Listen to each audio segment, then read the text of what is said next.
कि कोई भी देश तभी आगे बढ़ सकता है, विकसित होने के लक्ष्य को तभी प्राप्त कर सकता है जब वह अपने कारीगरों का सम्मान करे, हस्तशिल्पियों का सम्मान करे, अन्नदाता किसानों का और युवाओं का सम्मान करेगा।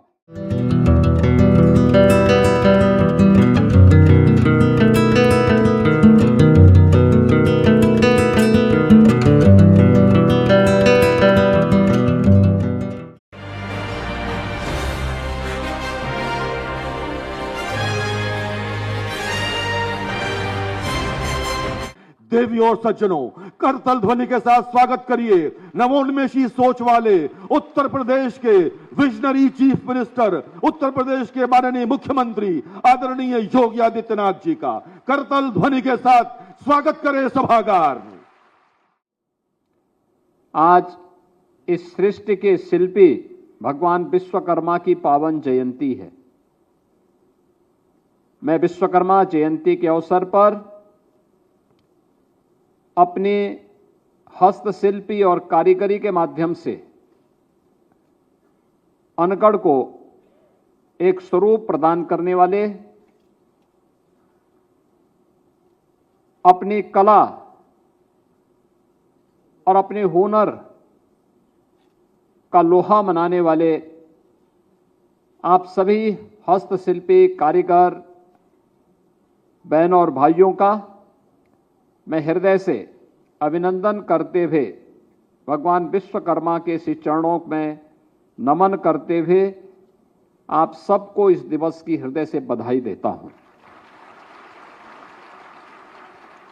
ये हमारा सौभाग्य है, एक और भगवान विश्वकर्मा की जयंती है तो दूसरी तरफ नए भारत के शिल्पी, भारत के यशस्वी प्रधानमंत्री और दुनिया के सबसे लोकप्रिय राजनेता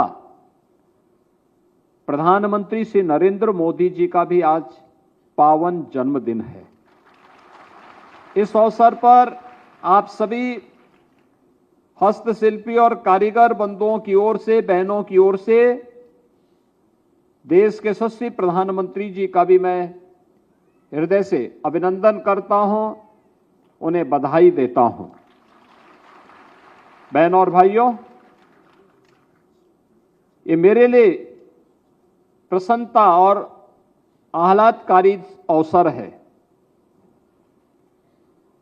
इस कार्यक्रम में आने के पहले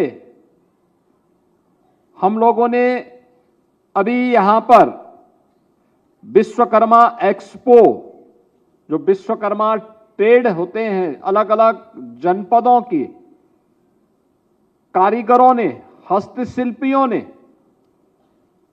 अलग अलग क्षेत्र में जो विकसित किया है उससे जुड़ी हुई एक बेहतरीन प्रदर्शनी यहां पर लगी हुई है। उसका उद्घाटन किया और वहां मैंने देखा है। मैं जब उस प्रदर्शनी को देख रहा था तो मेरे मन में बहुत सारी बातें उमड़ रही थी, और उमड़ इसलिए रही थी क्योंकि आज हम विकसित भारत की बात कर रहे हैं। इसने उत्तर प्रदेश के हस्तशिल्पी और कारीगरों को सम्मान दिया, उन्हें एक प्लेटफॉर्म दिया। सरकार ने उन्हें डिजाइन दी, टेक्नोलॉजी दी, मार्केट के साथ लिंक किया, एक्सपोर्ट के साथ जोड़ा। आज परिणाम है उत्तर प्रदेश 1,86,000 करोड़ रुपए का एक्सपोर्ट केवल एमएसएमई का उत्तर प्रदेश से करता है। यह एक ताकत बन रही है उत्तर प्रदेश की। इसने उत्तर प्रदेश में परिवर्तन किया है, उत्तर प्रदेश को पहचान दी है, यहां के युवाओं को नौकरी और रोजगार के साथ जोड़ा है। और उसके बाद फिर हम लोगों ने देखा कि राष्ट्रपिता महात्मा गांधी ने ग्राम स्वराज की बात की थी। ग्राम स्वराज, ग्राम स्वराज का मतलब हमारा गांव एक आत्मनिर्भर इकाई है। ऐसा क्या है उसमें? हम लोगों का जन्म गांव में हुआ, हम लोगों ने इस बात को अनुभव किया। हम लोग बचपन में थे, सरकार पर निर्भरता हमारी न्यूनतम हुआ करती थी, न्यूनतम हुआ करती थी। आज की तरह हर कार्य के लिए सरकार पर निर्भरता नहीं थी। गांव आत्मनिर्भर सचमुच हुआ करते थे। एक दूसरे के साथ परस्पर समन्वय था, संबंध था, और आपसी व्यवहार के माध्यम से पूरा गांव मिलकर के अपनी व्यवस्था का संचालन करता था। ये ताकत क्या थी? ये ताकत वही थी जो हमारे गांव के परंपरागत हस्तशिल्पी कारीगरों ने गांव में पैदा की थी। कोई राजमिस्त्री का काम कर रहा है, कोई कारपेंटर का काम कर रहा है, कोई सुनार का काम कर रहा है, कोई लोहार का काम कर रहा है, कोई हलवाई का काम कर रहा है, किसी के पास किसी अन्य क्षेत्र की विशेषज्ञता है। और 2019 में अपने इन हस्तशिल्पी और कारीगरों को सम्मान देने के लिए हम लोगों ने विश्वकर्मा श्रम सम्मान की स्कीम लागू की थी। भगवान विश्वकर्मा को समर्पित स्कीम थी और इस स्कीम को हम लोगों ने लागू किया। मैं भी देख रहा था, टेराकोटा भी था यहां पर, सहारनपुर का वुड कार्विंग का कार्य भी यहां पर, उनके फर्नीचर, बेहतरीन फर्नीचर थे।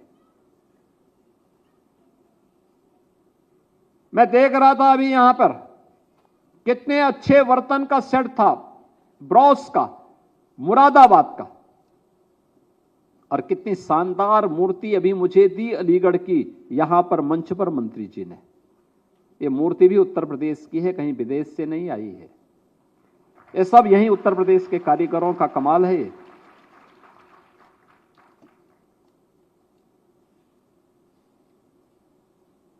फिरोजाबाद की गणपति की मूर्ति मैंने एक अपने विदेशी अतिथि को दी। वो देखता रहा उस मूर्ति को, कहा ये मूर्ति किस में बनी है? मैंने कहा ग्लास में बनी है। कहा कैसे बनाई है? मैंने कहा ये हमारे कारीगरों का कमाल है। वो देखता रह गया, गणपति की इतनी शानदार मूर्ति। यानी उनके पास सब कुछ है। आज क्रिकेट दुनिया के अंदर खेला जाता होगा, फुटबॉल यूरोप के अंदर खेला जाता होगा, लेकिन उसकी सामग्री तैयार होती है उत्तर प्रदेश के मेरठ में।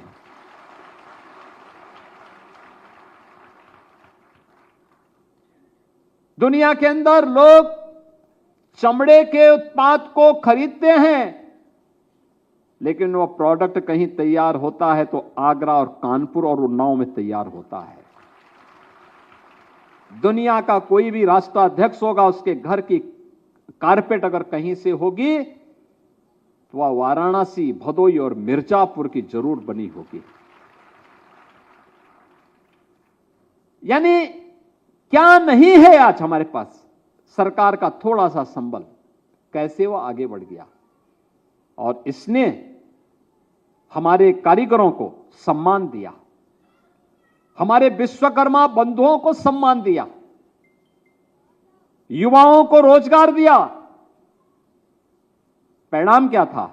जो उत्तर प्रदेश बीमारू था, वह बीमारू से हट करके आज देश का ग्रोथ इंजन बनकर के विकास का अग्रणी पंक्ति पे खड़ा होकर के आगे दौड़ने लग गया। सर पर दौड़ने लग गया। अब कोई उत्तर प्रदेश को बीमारू नहीं कहता है, बीमारू नहीं कहता है। कोई बीमारू सोच का व्यक्ति ही उत्तर प्रदेश को बीमार निगाहों से देखता होगा, नहीं तो उत्तर प्रदेश के बारे में हम लोगों की धारणा बदल गई है। अब लोग कहते हैं उत्तर प्रदेश का मतलब देश के हर प्रश्नों का जवाब देने वाला उत्तर, अनलिमिटेड पोटेंशियल का प्रदेश। अब उत्तर प्रदेश अनलिमिटेड पोटेंशियल का प्रदेश हो गया। बैंकर्स यहां पर जो आज लोन दे रहे हैं 1,32,000 करोड़, अनुमान करिए कितना। यानी जितना लोन आज हम यहां वितरित कर रहे हैं, मैं दावे के साथ कह सकता हूं कि देश के कई राज्यों की वर्ष भर की बजट नहीं होगा इतने का, जितना आज हम लोन वितरित कर रहे हैं यहां पे। कई राज्यों का वार्षिक बजट नहीं होगा जितना का आज लोन वितरित हो रहा। 1,32,000 करोड़ रुपए का ऋण वितरण का कार्यक्रम और 12,000 कारीगरों को प्रशिक्षण के बाद टूल किट वितरण का एक कार्यक्रम, टूल किट वितरण का कार्यक्रम।